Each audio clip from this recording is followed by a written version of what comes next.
In episode 3 of Repair, Restore, Revive, Mark begins tackling the door repairs on the '66 Corvair, rebuilding the door frame piece by piece, showing how to use a wooden buck for hammer forming before fabricating his own door skin.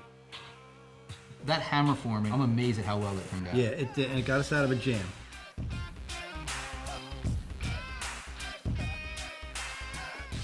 So what's next? You More found patches. Rust? You found more rust? So, fixing them.